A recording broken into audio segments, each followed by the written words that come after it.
नमस्कार चाषी भाई माने आम चैनल फार्म टू फ्यूचर को आपण समस्त को स्वागत। चिंगुड़ी चाष रे आमे सबु प्रकार जत्न नहीं थाउ किंतु एमिति केउ गोटे भूल करि थाउ जहा आमर लक्ष लक्ष टंकार क्षति करि दिए। आज आम पोखरी को पानी अणा जिबार पूरा प्रोसेस मु आपन को लाइव देखाइबी। आज आमे केनाल पानी को प्रथमे चिंगुड़ी पोखरी को नुहे बरंग आमर रिजर्व पोखरी को नेबा काहेकि ना सीधा पोखरी को केनाल पानी नेबा माने निज हाथ में निज विपद को डाकिबा।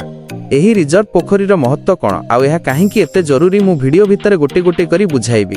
प्रथमे देखंतु आमर ए चाइना मेसिन बा पंप सेटअप आपनक सेठी एही चाइना पंप को कौन कुहा जाए कमेंट रे निश्चय जणाइबे। एही पाइप बिछाइबा कामटा देखिबाकू जेतिकी सहज करिबाकू सेतिकी कष्ट।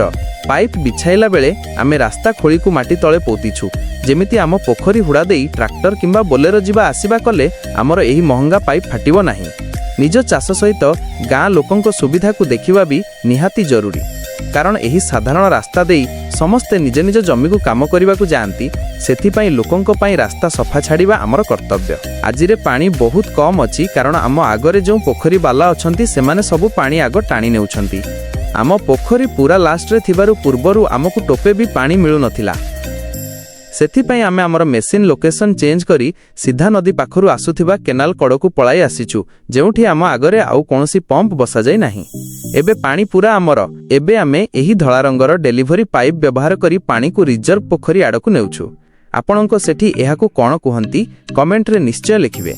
रे पानी कम थिबारु आमरटी बारंबार भासी ऊपर को उठी जाउथिला एवं मेसिन पवन टाणुथिला सेथिपाई मु उओ माटी खोली को पानी भितरे भल भाबरे पोती देली जेमिति पानी सठिक भाबे टाणिबो। काम करू करू मु भी ओदा सलसल होई गलेनी किंतु आम पाइप बिछाइबा संपूर्ण शेष होईछि एवं पानी आसीबा आरंभ होईछि। बंधुगण एबे आसीबा आम भिडियोर सबुठु बड़ सिक्रेट उपरकू जहा हेउछि रिजर्व पोखरी रे आसुथिबा नदी पानी देखिबाकू जेतिकी सफा एवं भल हेले भी सेथिरे अगणित रोग सृष्टिकारी बैक्टेरिया भाइरस एवं जलचर पोक रहिथांती। जदि आपण अलसुआ होई सही पानी को सीधा चिंगुड़ी पोखरी को नेबे तेबे चिंगुड़ी रोगाक्रांत होई लास्ट को सबु साफ। सेथिपई टिके डीजेल अधिक खर्च हेले हो पछके पॉकेट टिके हालुका हो हेले सर्वप्रथमे पानी को रिजर्व पोखरी को आणंतु।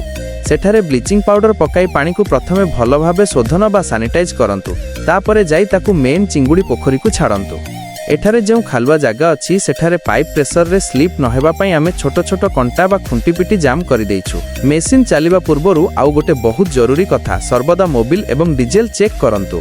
डीजेल सरिले तो मेसिन खाली बंद होई जिवो किंतु मोबिल कम थिले किंबा नथिले मेसिन सीज होई जिवो।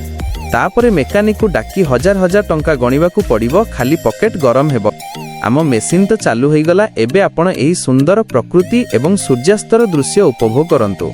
पानी ठीक भावे पोखरी को जाउछि कि नहीं मु जाई थरे चेक करी आसुछि। आउ एक गुरुत्वपूर्ण प्रैक्टिकल टिप्स मन रखंतु जेतेबेले चिंगुड़ी जलाळ पोखरी रे छोट थाए सूर्य किरण पड़ी पानी टिके गरम रहिबा बहुत जरूरी। एही गरम पानी सेमानंकु रातिर अधिक शीतलतारु रक्षा करि थाए एवं जाळ खूब शीघ्र बड़ हुअंती किंतु चिंगुड़ी जेतेबेले रे बड़ होई जांती सेतेबेले पोखरी रे ऑक्सीजन और पानी रो अभाव देखा दिए। एमिति परिस्थिति रे चिंगुड़ी छटपट हुअंती सेथिबाई समय अनुसार रिजर्व पोखरी को नुआ एवं सफा पानी एक्सचेंज करिबा निहाती जरूरी अटे। तेबे चाषी भाई माने आजिर एही इन्फॉर्मेटिव वीडियोटी आपनकु केमिति लागिला कमेंट रे निश्चय जणांतु। जदि आपणकर चिंगुड़ी चाष को नहीं किछि भी समस्या थाए तेबे निसंकोचरे तळे लेखंतु। आगकू एमिति ही चिंगुड़ी चाषर लाभदायक वीडियो देखिबा पई आम चैनल को सब्सक्राइब करने को जमारू भूलंतु नहीं। देखा हेबा आगामी वीडियो रे। जय जगन्नाथ।